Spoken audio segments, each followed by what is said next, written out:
یو خطي ښار دی او د سعودي عربستان د لوی پروژې نیوم ښار یوه برخه ده.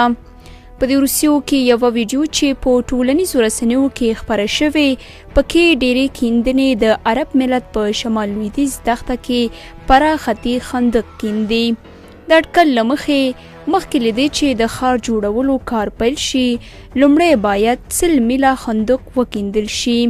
کله چې دا پروژه د لومړي ځل لپاره په کال 2018 کې اعلان شوه د ښاري الوتنو، ټیکسیګانو او روباټ لرونکو خدمتګارانو په اړه د خلکو ترمنځ مختلف نظرونه څرګند کېدل چې آیا دا به امکان ولري یا نه.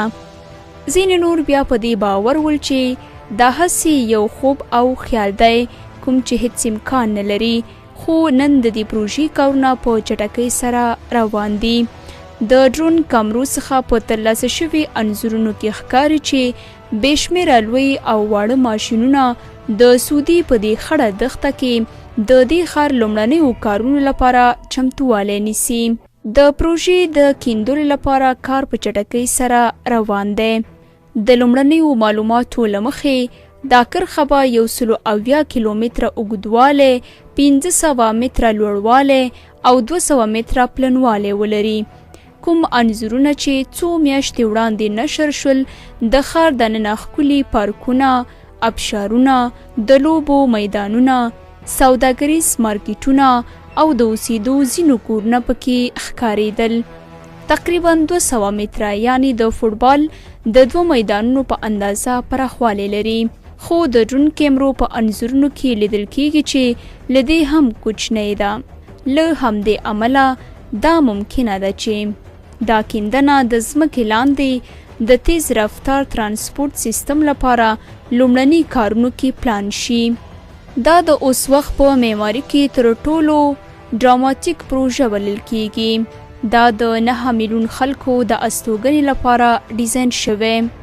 په اوسني وخت کې دغه له تصور لرې پروژه یو خیالي ساختمان ګڼل کېږي چې د 9 میلیون خلکو د اوسېدو لپاره ډیزاین شوی او دا به د امپراتورۍ ریاست ودانۍ څخه لوړ وي چې بیرونی برخه به یې د یوې شیشې په واسطه پوښل شوي وي. دا راتلونکی ښار به په بشپړ ډول د نوي کیدونکې انرژۍ لخوا ځواکمن شي. دا به هیڅ دودیز ترانسپورت ونه لري لکه موټر یا سړک. پر ځای به یې خلک د لوړ سرعت، لوړ شوې شبکې په کارولو سره حرکت وکړي. دا به په مکمله توګه نوې ټکنالوژۍ زیرک سیستم څخه برخمن وي. د غوښتنو په اساس دا ښار د مختلفو ټولنو او اقلیتونو نه جلا په یو ځانګړې مفکوره ډیزاین شوی.